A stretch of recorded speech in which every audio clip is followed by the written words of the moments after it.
Good afternoon. So I think we're about halfway through the conference, and I'm really glad to be in the middle because I'm going to be a little less technical, a little more story-driven. I'm going to talk about the last 10% of a project, and I was telling my mom what I was going to talk about, and you should always vet things with your mom before you put them out into the public. And she said, well, why 10%? I mean, if you have gotten through 90% of the project, that's pretty good. You should be proud of yourself. You're probably tired and you've worked really hard to get where you've gotten. Why should you really care about the last 10%? Well, my mom is a therapist. She's not a designer, so I think she's a little more forgiving than we can be of ourselves. And I do think that's true, that if you have done 90% of the project, you've done the bulk of the work. But it's that last 10% that I find intensely fascinating. And so I wanted to dig into that a little bit today. And I wanted to try and answer a few big questions. So why do we obsess over our work? Why do we continuously try to make it better? What's the point? Why do we do this? And then second, how do you do it? How do you achieve a level of finish that we're content with, that holds up against our own standards and the standards of our peers in the industry? And then lastly, why does it matter? How does this level of polish help us meet our goals? Does it make a difference in the world? How are things changing? What context are we designing in these days? These answers are not obvious, and so my mom had a second piece of advice for me, which was to warn you about my meandering mind. Because we're halfway through, this is actually a river that flows through the small town where I live in Ontario. This is 5 minutes from my house, and I want this talk halfway through the conference to be a little bit of a respite, to kind of relax and don't worry about taking notes, because I don't even know what you're going to take notes on. Just listen to stories, and hopefully there's something in here that we can walk away with and be inspired by. Just to be clear, we are talking about polish, not Polish. Though I do have a Polish person that I want to talk about, and he's going to be a part of answering the question why. Why are we here at an event apart trying to improve on our skills and become better at what we do? Why do we care about making good stuff? His name is Roman Opalka. Has anybody heard of him? That's awesome. Something new for everybody. He made it his life's mission to paint numbers. So he started at 1 and worked his way toward infinity. He started in 1965 when he was 34 years old. So before he started this project, he was an artist, and he had explored different ways of measuring and capturing time. But this was the project that he settled on for his life's work. And he stopped painting numbers in 2011 at 80 years old, the year he died. So from 34 to 80, he worked on this project. And he did this for almost 50 years. He was really meticulous in the way that he did it. Every time he filled a canvas, so he would paint numbers in rows from left to right. He wouldn't use punctuation or anything like that, but he would fill a canvas and then he would move on to the next canvas. And the only thing that changed from canvas to canvas was that he used a gray background, and every time he went to a new one, he would add 1% white, so that he expected to be painting virtually white on white by the time he got to around 7 million. He was actually only got to 5.6 million, but by then he was already painting white on white, so he was kind of miscalculated. But the year he died, in 2011, it was virtually white on white. So as you look across the years, the decades of his work, it's kind of cool to instinctively know what time period it was from. So you know the darker works are from when he was younger, and the older works are much lighter. Or when he was older, they're much lighter. So as you look at this, you can kind of feel his life passing by. And even though these were all separate, huge canvases, he referred to each canvas actually not as a canvas or a separate piece, even though they were sold separately. He referred to them as details. And he referred to all of the canvases together as a single thing, a single life. So those were his words. He was obsessive in other ways. And about 3 years into the project, he introduced a tape recorder This was in 1968, so as he was painting each number, he was also saying it out loud. And at the end of each day of the painting, he would photograph himself standing in front of the canvas or behind a blank wall. So he ended up with this array of material that was evidence of his compulsion. And it turned this idea of obsession into a piece of art. Now I think there's something in this body of work maybe that we can relate to, this obsessiveness. I believe we're all here to learn something, to become better at what we do, and because we're intent on our craft. So there's a level of detail to our work that I believe attracts us to this industry in the first place. It attracts us to learning opportunities like this. And I think as well, there's also a desire to create beautiful things, to find beauty in the details and to obsess over those details that additively amount to our life's work. Now that's a pretty big statement, but it's something that is relevant and something that has always been going on. Designers have always been obsessively iterating and repeating processes. We've been redesigning things like chairs, from something as simple as chairs to, of course, something as complex as some of the websites or apps that we build, or electronic health records. We're obsessively iterating over these things. And I think it's because we're trying to put our own particular stamp on a design and achieve a level of perfection. Whether or not we believe that's possible, that's something that's instinctively human that we're trying to do. When really, each one of these chairs should kind of be judged on its own merits, its own experience. When you look at the details of the chair, you kind of instinctively know that the experience of that chair is how it feels to sit on the base of the chair, how it feels when your legs hang over the edge of it and touch the floor, how it feels when your arms kind of hang over the arms of a chair. And so design facilitates these kinds of experiences by being empathetic and sensitive to those details that comprise a product. And when the design of a product is lacking, conversely, we can kind of fix it by lifting up the hood and looking at the details, moving things around a bit. Two more designers who seem to understand this were Charles and Ray Eames. They're kind of the designers. They were a husband and wife team who designed in the 1940s through to kind of the 80s. And they designed in all kinds of mediums. They had lasting relationships with a few big corporations, IBM and Herman Miller specifically, who does furniture. They designed probably some of the chairs that you guys sit in at work, the Aeron.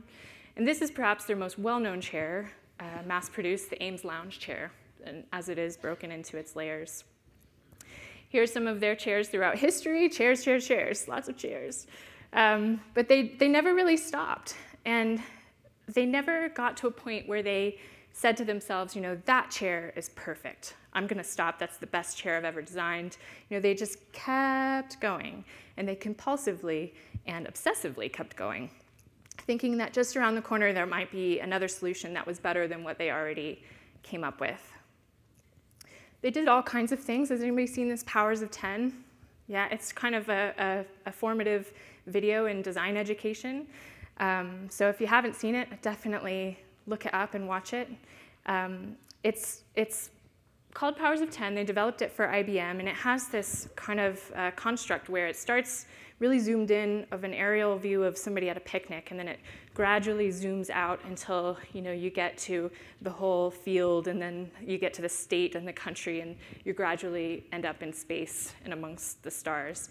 And I think that feeling is really what I'm talking about, of focusing in on the details so that we can realize the bigger picture.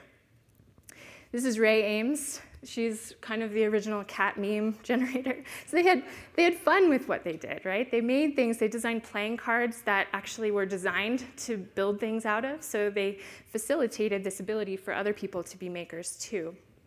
They illustrated, so they made movies, they worked in all these different mediums, and I think that came from a need, much like Roman Opelka, to express themselves creatively, that the things that they made were their ideas manifested. It made them feel special, it made them feel satisfied with their lives, and I think it ultimately made them feel human and connected to other humans. So this is not Charles and Ray Eames, this is a Jane and Jury design. But they were big proponents of this idea that form follows function, and that we should really only innovate as a last resort. And that in fact, if we are innovating, we are being lazy. So I believe this value is useful, but I also believe that we've taken it an inch too far, and that the thing that is valued above all today is a utilitarianism, and that above all our creations are functional, when really beauty is a function too. You know, what makes you want to go from A to B? Sure, it's important that a door handle works, and it's important that you can get from one point to the other, but what makes you want to go through there initially?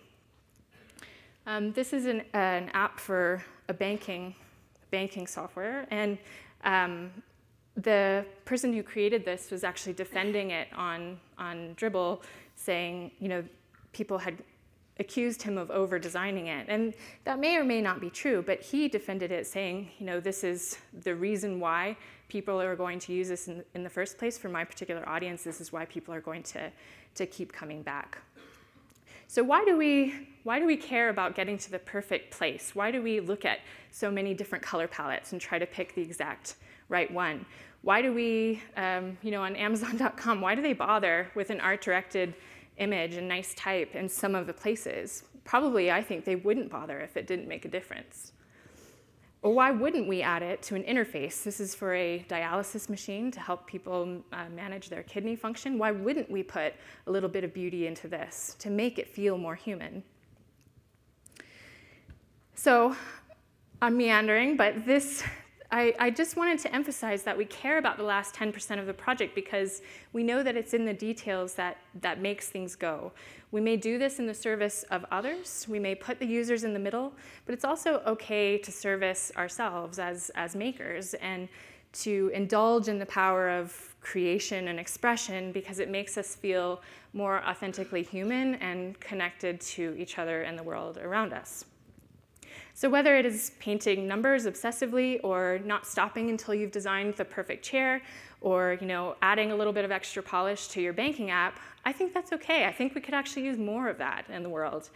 And while we're making experiences functional and beautiful and learning all these wonderful techniques to make our work more effective, I think we should also be thinking about a little bit about our own needs and a little bit of self-care, especially in today's climate, and reclaiming what we love about what we do and why we got into this making stuff in the first place. And that so often manifests itself as an obsessive compulsion over the details. Okay, so we're obsessive, we're committed, we're in search of work that reflects the beauty that we want to see in the world. How do you get from something that you feel that, something you've made that feels somewhat mediocre to something that you're really proud of and you're proud to kind of show off amongst your peers? How many people have spent time on Dribbble or some other showcase site looking at work that makes you kind of feel like shit? Yeah, I've been there too, and Dribbble is the worst for this. So looking at these extraordinarily polished specimens, I call them specimens of work, it gives us the impression that these designers or artists, I might even just call this art, are people that will never be able to reach or match in terms of talent or skill. How will we ever get there, or be that good, or find the time to do that? So I took one slice of Dribbble looking at playing cards. Do you know how many playing card designs are on Dribbble? There are so many. These are all from different people. There are so many more. I could have done hundreds. But they're all so good, and they're all so different. And that's the overwhelming feeling that I get when I look at Dribbble, is that whatever genre you want to look at, whatever style you want, you can find the best of the best on that site and kind of worry yourself sick thinking that you'll never live up to that particular artist. So there's so many extraordinarily talented artists. They're also good at their own particular brand of polish. Here's another sort of playing card. This is Susan Kerr. She was on the original Mac OS team. She designed a lot of the iconography that we're familiar with, and we're going to come back to her in a second, but I just wanted to show that there are so many different styles of playing cards. And this is just one designer. His name is Billy French. These are all separate decks cards. I don't know how he makes his money, like how does he make a living? But he designs playing cards over and over and over again. And I'm tempted to ask why, of course, but also how. How does he do this? How does he get to this level of polish? How do any of the dribble designers get to that level of polish? How do we build the perfect chair? How do we make our life's work beautiful? The answer is right there in front of us, and for the benefit of the people in the back, I'm going to read this. Somebody commented on this shot and said, "Dang, man, this is what dreams are made out of. So much detailed goodness in here. You really knocked the project out of the park. Mind if I ask how long it took?" So he's making an assumption here that it's time. Time is why this is so good. And Billy replies, "Thanks, dude. There's tons of other very bad and rough versions of this. Probably went through 12 or 13 iterations. I've been working on this little side project since early 2016, but that's a side project for you." So he's a little dismissive, but the answer is right there. He admits it. This playing card package design took 12 or 13 tries to get right. That's a lot. To get it to a level where he was happy with putting it out into the world, showing it off to his peers, and publishing it so that customers could buy it. So it's not just time. It's a willingness to be able to iterate and to change what you've done before. That is a technique that is not beyond the reach of people like you or me. What it means is sticking with something through 13 iterations or 50 years, whatever it takes, and to find that deep human satisfaction with the things that we build and to feel as if we've achieved something truly beautiful. There must be a deep commitment to the work so that we can iterate. I'm going to go through a few strategies that I hope will help you at least have a different lens on your work and maybe have a new way of looking at a problem that you may have. So hopefully these are helpful. In terms of iteration, this is a logo that I designed for a healthcare app. Now this is exactly where it started. This was the very beginning of the project of sketching. And these all seem fairly abstract or strange that they're all grouped together, but each one is an expression of a different idea. And so this is how the process begins, at least for me. It's very messy. And you're trying constantly to figure out what story is it that you want to tell with this logo. So it goes on from paper and pencil, you bring it into the computer. Granted, these are all still pretty ugly, not refined marks by any means, but you can see a little bit more of the iteration and grouping that is happening.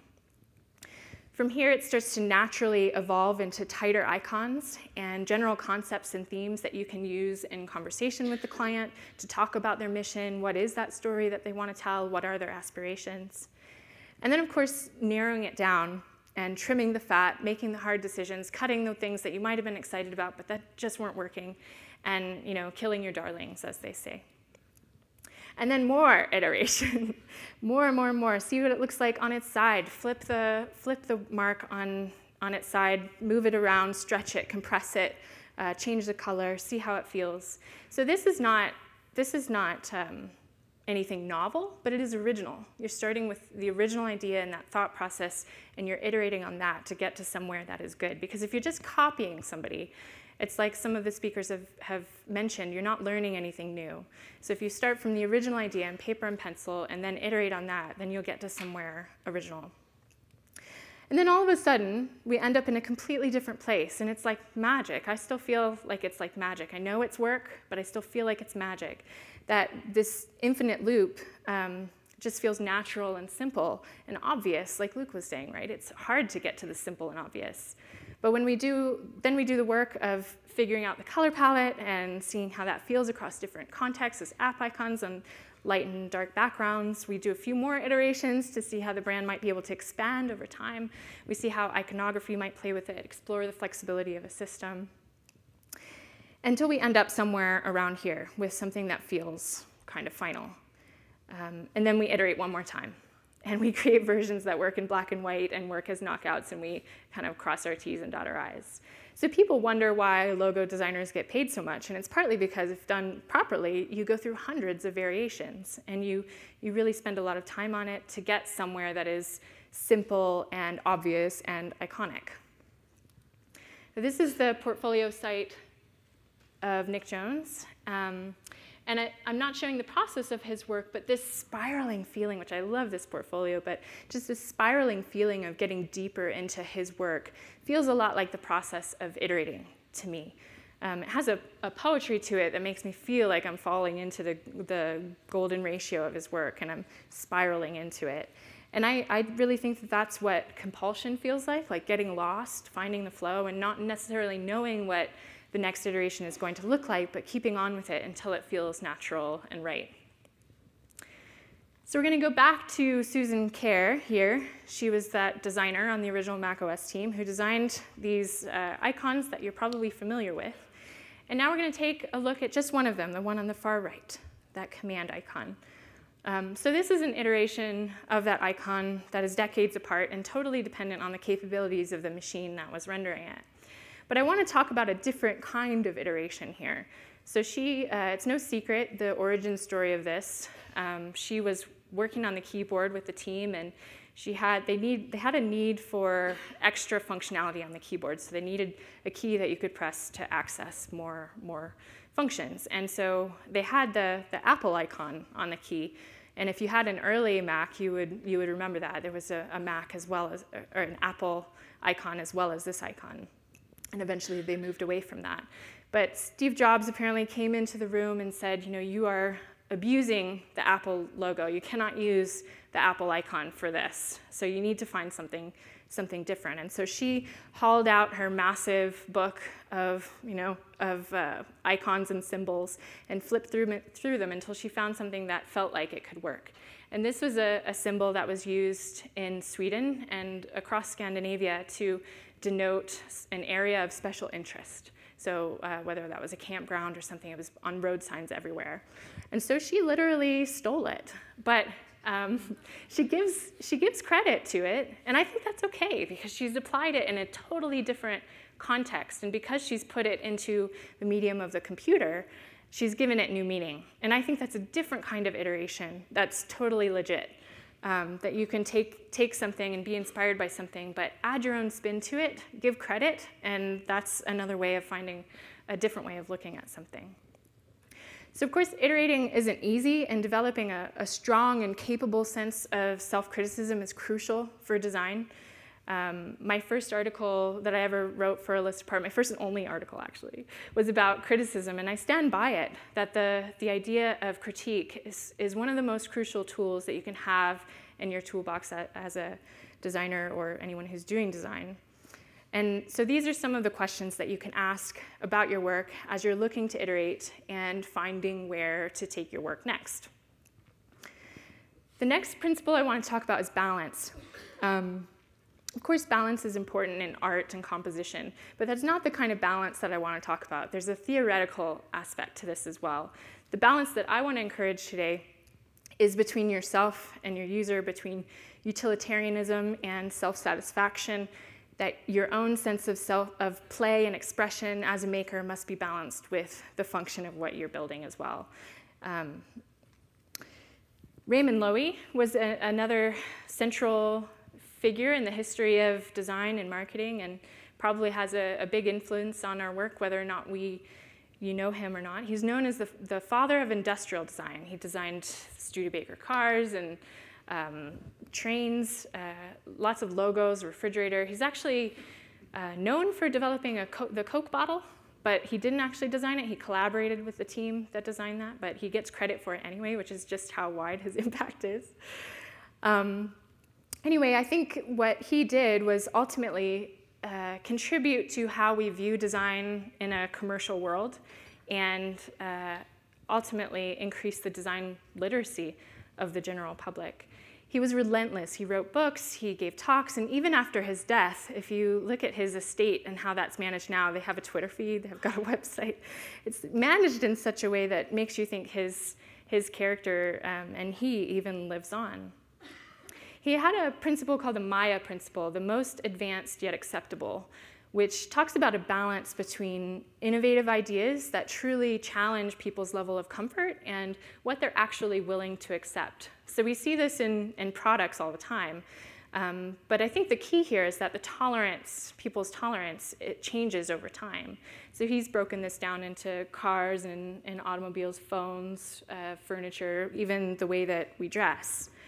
And so that's kind of why we're here today as well, right? To learn what is acceptable, what are the standards that we're working with, and how do we use this principle to our advantage. In the case of chairs, of course, you have to balance something that looks really modern with, is it comfortable to sit on? I want to talk a little bit about a healthcare app that I worked on. This was a few years ago now, but it was really edgy in its time. It was the first app of its kind that I know of that was able to communicate wirelessly with a medical device, which in this case was a glucometer. I'll play the intro video for you. But just the thing to know is really that prior to this, the thing that you had to do to record your blood sugar levels, which is important to track over time if you have diabetes, it was just done on paper. You could only just track it on paper.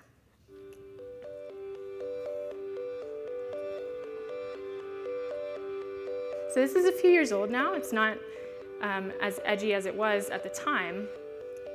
But we had to convince them that you connect to this app and you put your blood into the test strip, put it into the glucometer, and then it would just work. And I did this at the University of Toronto, working in the healthcare lab that they were there. And I think what was challenging about it was that we could do so much with this app. We could have encouraged people to be more social about managing their own health and sharing it with different care providers. In terms of children managing diabetes, we could have done a lot more. But we had to balance people's sense of privacy with the ability to make something that was useful to them. So that's kind of what I mean in terms of balance. A third strategy is really about simplification, which is so much harder than it looks. I mean, obviously people write entire docs about it. Our friend Raymond Loewy, he also designed logos. So where the logo here starts to get simplified, that's where Raymond Loewy's touch came in. He designed the shell logo. And I think branding is really interesting to look at simplicity because there's been a trend to it over the past decades a trend towards simplification. Loewy, so you can kind of notice how complex shapes with lots of texture become streamlined and more symmetrical and geometric. You can especially see it here, how it's starting to be more balanced and a more memorable shape, something that anybody could draw, which makes it easier to cement in the mind. That's just one example. Maybe a more modern example is something like Moonpig. So the premise of this company, this was a greeting card company in the UK, and they recently redesigned their logo. But their whole idea of like, how do we make ourselves stand out and be different is to imagine that they exist in a world without gravity. And so they came up, I mean, it's kind of wacky, but they came up with this idea of a pig in an astronaut helmet. And eventually, there was a need to simplify this. It wasn't necessary for the entire public to know that they existed in a world without gravity. It sounds kind of nonsensical, but I like it as a creative brief. And so they took away the pig, they simplified the shapes, but they didn't lose the playfulness, the playful quality of it. In fact, in some ways, I think they were more playful. They used animation to make it a little bit more interesting. Even on the lower left, you may not be able to see that from a distance, but the letters are kind of floating. So they didn't lose that original sense of self. They're still floating in gravity, but they're being a little bit more playful with it, whether that's in language and applying it to a car and calling it Roompig, that kind of thing. So they're simplifying, but they're not losing complexity, if that makes sense. Another, perhaps more straightforward example is the Remax Redesigned. So they took something that was fairly layered, that probably didn't scale very well, blew it out, applied it to a grid, and spaced things out, gave it a little bit more breathing room. And they did this across all elements, right? They removed gradients from the balloon. They removed the little person from the basket below. They even took out the lines because they were not necessary.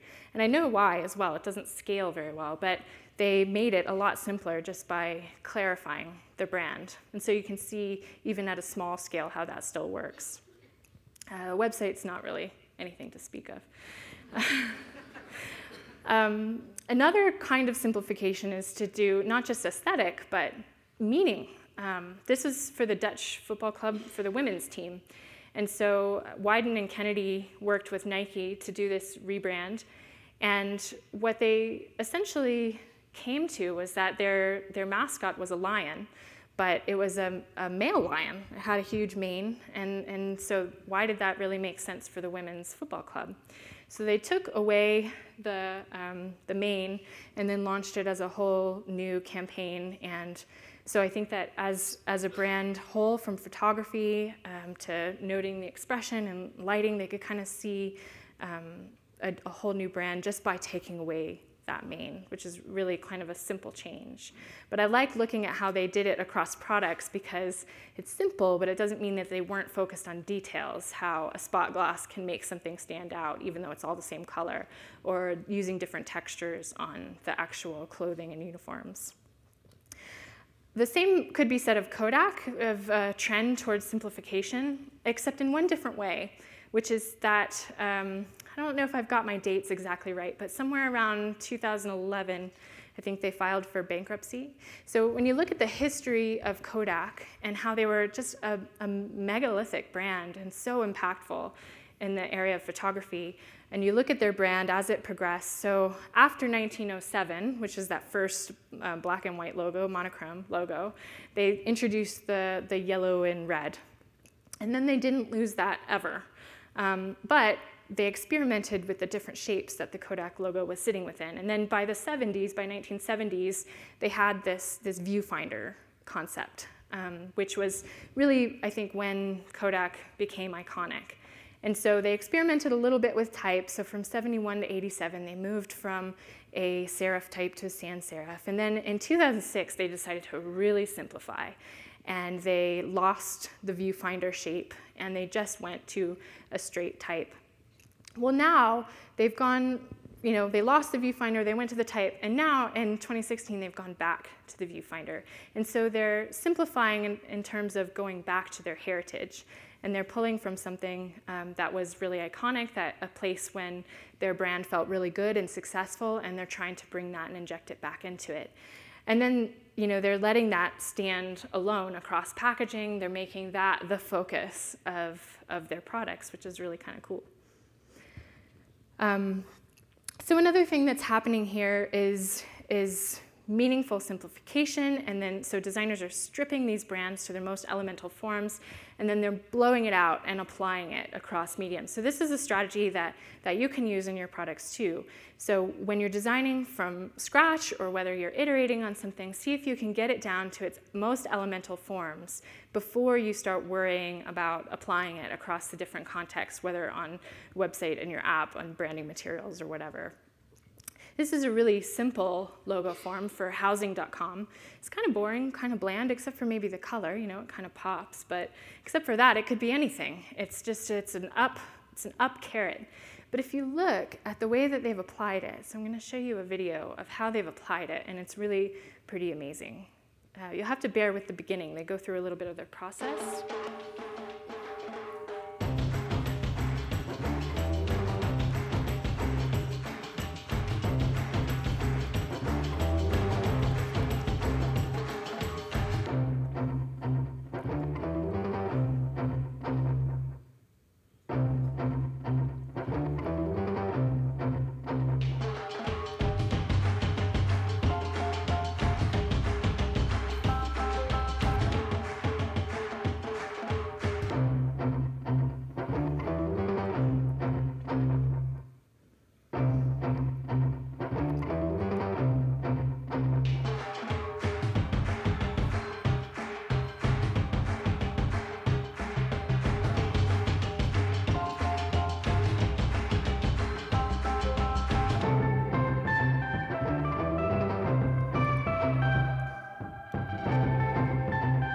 It never stops, just keeps going.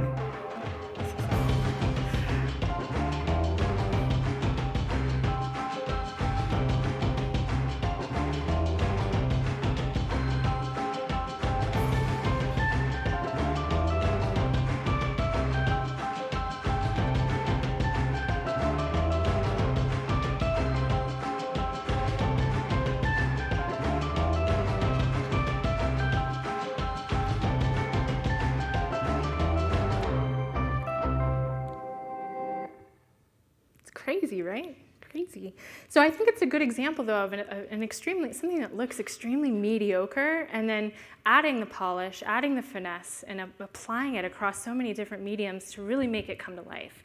And I mean, that was designed for one particular market in India, where color and a little bit of things that are over the top was really kind of crucial for that.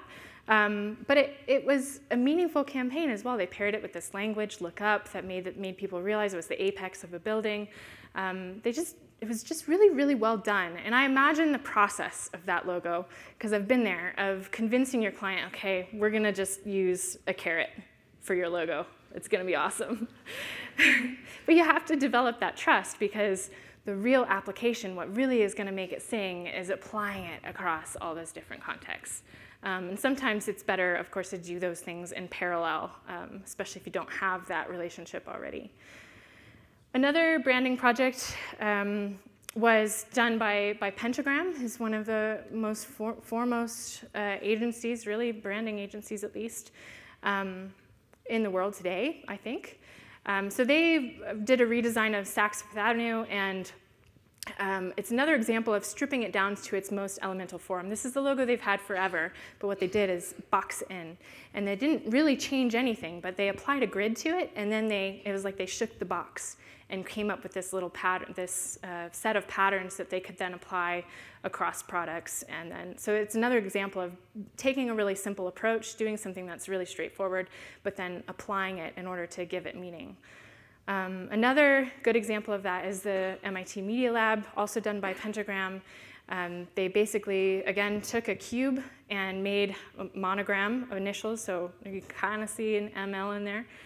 Applied it across all these different contexts, from folders and business cards to posters to a website, another kind of mediocre application of that, I think, social media. But here's a video of all the different ways that it was applied.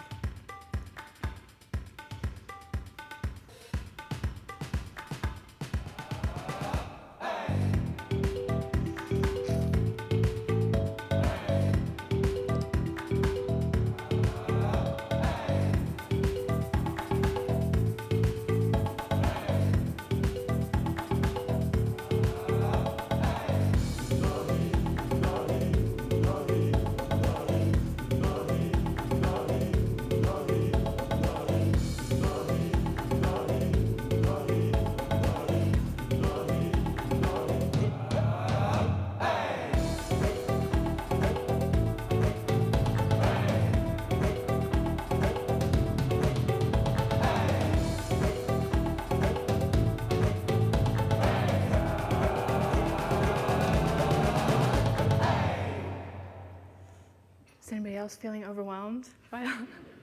It's crazy, right? It's a lot of stuff. And so the idea was that they created a system, that they had all these different research departments and labs, so they all needed their own name, apparently. And so that's what all these blocks in different shapes actually meant. But they applied it across tape. I really like this application of it. They made it into a Rubik's Cube. But where it started to fall apart was when it came to wayfinding. And the issue here was, of course, that nobody knew how to differentiate them. And actually, the people on the inside didn't even know what logo they were supposed to be using. And so there's a point where you can overdo something, right? What they missed here, I think, and it's pretty bold to criticize Pentagram, but I think what they missed is the simplicity. So you've got to get to the simplicity in the elemental form and then blow it up and apply it out. So making it too complicated in certain contexts does not make it useful. I was taught that good design has that difficult to achieve simplicity to it. We're back to Raymond Loewy again. He designed the livery for Air Force One, and it's actually there today. And because it was simple and elemental, just blue and white, nice curves on it, it kind of lasts forever, and it's still used today. And so this is my segue to get slightly political here for a second, but just to talk about branding, so don't worry. When Hillary announced her campaign and released her logo, the reactions were overwhelmingly negative. So if you can't read that back there, it says, so what lucky third grader won the Hillary Clinton campaign logo contest, which is pretty rough, I think, if you were behind that design. And so Michael Bierut, when they first announced it, nobody knew that pentagram was behind that logo. So he just kind of had to sit tight. He didn't want the focus to be on him. It had to be on Hillary. But he wrote recently this very wonderful, lovely expose of what that process was like on Design Observer. So I think that's in the links that are going to go out. I definitely would give it a read. But he says, it isn't pleasant to have talk show hosts make fun of your work on national television, and there was something so gleefully vicious about it. It was just some simple geometric shapes and a couple of primary colors, yet it seemed to drive so many people crazy. And it wasn't until a few weeks later that they began applying the logo in different contexts that people began to see its real potential. And then the world kind of had a 180 about it, and they said it's kind of becoming the Empire State Building of campaign logos, where it can kind of change in different contexts and celebrate any variety of milestones. That's pretty smart. And they began to see the flexibility of the system and how simple it had been, and what was at first a criticism became a real strength in the campaign. And so, anybody could use it. And I think what Michael said his goal was that he wanted a logo that could be recreated by children, that was so simple that anyone could recreate it, and they did. And so that 180, where, right? It was a real benefit to how it could be applied across the country, and what seemed really kind of simplistic was actually really quite smart. It wasn't without criticism. When they adapted Rosa Parks into the logo, they were heavily criticized for appropriating imagery in a kind of an inappropriate way. And of course, it was appropriated other ways as well. And so I think the lesson here is that you have to be prepared, particularly if you're designing for a political campaign, to be sure how people are going to use and abuse it and criticize it and turn it into a weakness. I think I would have included that exercise in the process of applying it across mediums, just to understand what the weaknesses were. So as a last strategy, but certainly not least, I want to talk about how working in a team is so crucial to developing good work. That, when I talk about that article that I wrote for Alyssa Part and the importance of critique, it was mostly about engaging with other people in order to give you a new lens on your work. And I still believe that having people around you to critique your work in a constructive, meaningful way is one of the most valuable tools you can have. So I've been working remotely for the past 6 years, and it's not just the lack of physical contact with people that is a challenge. It's the idea that the better that you get at something, the more isolated your perspective is. So Bierut talks about how the better he gets at design, the more further away from normal he is, the less able he is to imagine what the everyday person would feel when they looked at his work. And so, it's kind of like when I design, I've got 2 monitors. I've got a really nice Apple monitor, crisp, where I can do kind of my color proofing and make sure that things that are awesome. And then I've got a really shitty Dell, and both are so important because I literally move designs from one screen to another to ensure that I'm designing for a wide variety of contexts and making sure that people see it the same way, or that I can at least manage my own expectations about that. So I think in some ways this is why Michael Bierut couldn't see the weakness in the logo that he designed for Hillary. And of course, he goes into more detail on that Design Observer piece, which is lovely. But he also, at other points, have talked about the collective of Pentagram. Pentagram, the agency, has all of these different people are partners.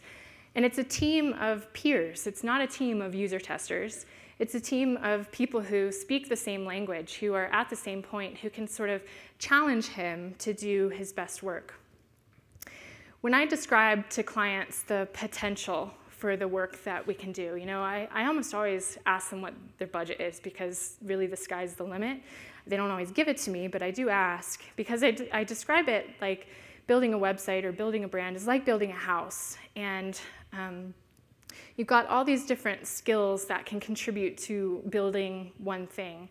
And when you think about it in terms of web design, we also are all specialists in different areas. There's some overlap. But there's a tendency also to kind of expect us all to do all of these things, and I just don't think that's realistic. I think that we can collaborate with other specialists to create really fine work. And like Donna was saying, I believe that when you put story at the center of what you're doing, when you're collaborating with people, that the potential for what you're building, the possibilities for what you can build are so much wider. So ideas move from a single product that you're all focused on to a single idea, and that allows people to flex their muscles in their own particular specialty and offer their own different lens on it. So for me, this is my husband and my partner in Jane and Drury. So he's Mark is my sounding board. He's kind of my design conscience. I don't always ask him what he thinks, but I'm always thinking, what does he think? And would Mark be satisfied shipping it this way?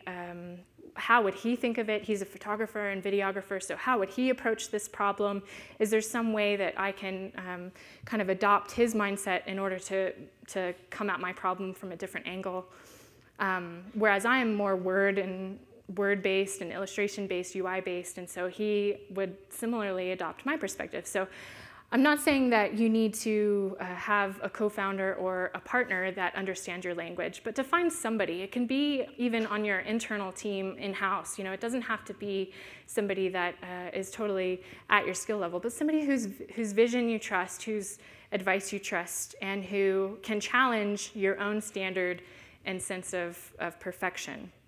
I'm also talking about content, about different people on your team creating different content. And it doesn't have to be really polished, especially today. There's a trend toward realism.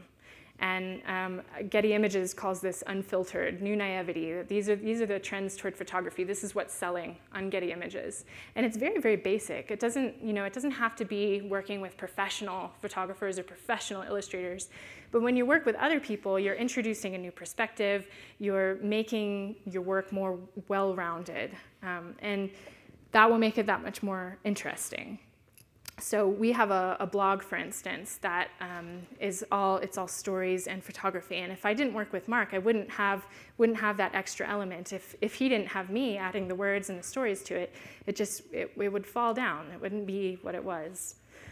And lastly, to work in a diverse team, if you can. I don't know if anybody remembers this case study, but this was when a woman at Facebook decided to redesign the profile icon. So not sure if you can see it from way in the back, but in the original icon, there was kind of a male figure at the front of the icon, and in the back, just slightly on a different layer, was a female icon. And she said, well, that's kind of messed up. I'm actually going to flip that around. And so she made the female icon the same size as the male icon. She put the female in front of the male for a change. And that would not have happened if there wasn't a woman working on that team. That would not have happened if they didn't have more of a diverse perspective on the team. So I would challenge yourself as well to work with people whose viewpoints are different from your own. Now, I want to share a little story about an architect. You might know him, but you wouldn't guess that this was his work. Antony Gaudi. Do you guys know him? He is an architect, a Spanish architect, whose buildings I'll show you more in a second. But he could take the simplest thing in the world and add a ton of polish to it and make it really elaborate and over the top. So that's a door handle. Those are also door handles on the right, in case you didn't know. He also designed chairs and furniture to furnish the buildings that he designed, which many architects did. But this was the work he was most famous for, was his buildings in Barcelona. He loved Barcelona. It was his hometown, and he put so much work into making the landscape of Barcelona more beautiful. It's really unlike anything you've ever seen. The shapes and walls are all undulating. It's really colorful and powerful in that sense. He's perhaps best known, though, for the Sagrada Familia in Barcelona, which is famously unfinished. The construction of the church began in 1882. It's set to finish in 2030. That's a long time. And why has it taken so long? Gaudi was said to have remarked, "My client is not in a hurry."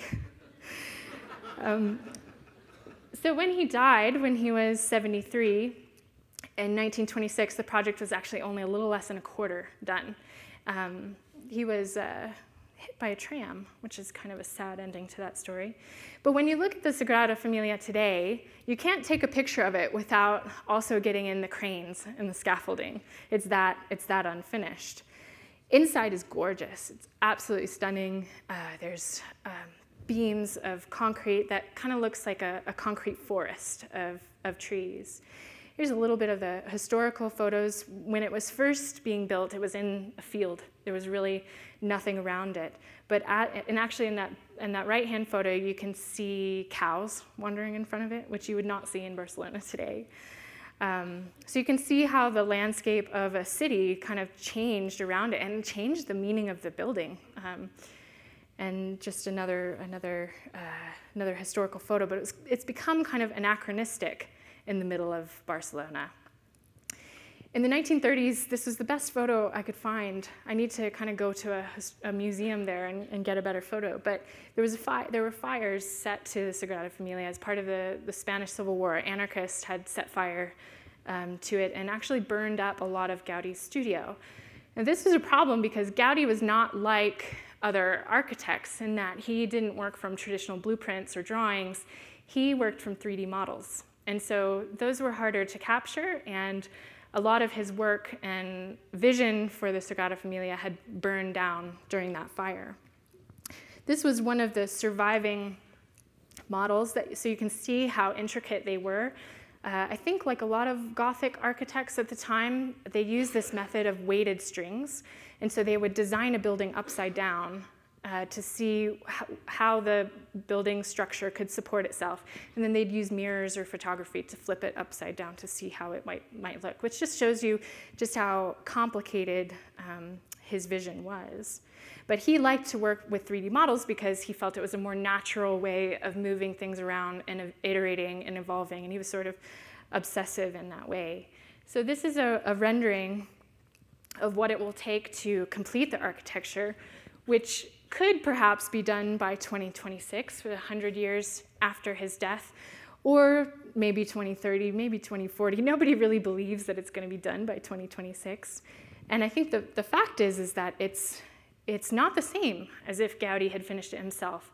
And so that makes it so much more challenging for anyone else to finish the work because they're kind of adding and appending on a different vision to what the original was. But in some sense, this makes me think of the websites that we build. You know, how often are we just appending onto somebody else's process or somebody else's vision? How elaborate and complicated are the things that we build sometimes? Of course, it's not the Sagrada Familia. We don't have that much pressure, but it still can be complicated in the same way, especially when we look at the details and obsess over them. It's pretty beautiful, right? So the moral of the story here is to not let perfection be the enemy of done, and that when you're in the middle of intricate work, to back it up, put it on a server so that people can finish it with you, and don't get bogged down into this idea of perfection that prevents you from realizing it or introducing factors knowingly or unknowingly that make it harder to work with a team. So to review some of these things that you can do to offer a new lens on your design work, be sure to iterate. You know, it's make new versions of it. Ask yourself, challenge yourself, where could this use a little bit more work? Balance the ideas of functionality and play. Simplify your shapes and forms and your message to the core idea, and then blow it out to apply it in different contexts. And without a doubt, work with other people, because the best things in life are really collaborations. So lastly, I want to tackle this big question of does polish matter? Does this obsessive quality that we have over the details, does it matter? I think in the world of design, up is down and down is up. We have no idea what works anymore, and I don't know if we ever really did, but the idea that something that is so undesigned could have as big of an impact as it was, I think was a little bit surprising for a lot of people. In fact, this is what Beirut had to say about the red hat.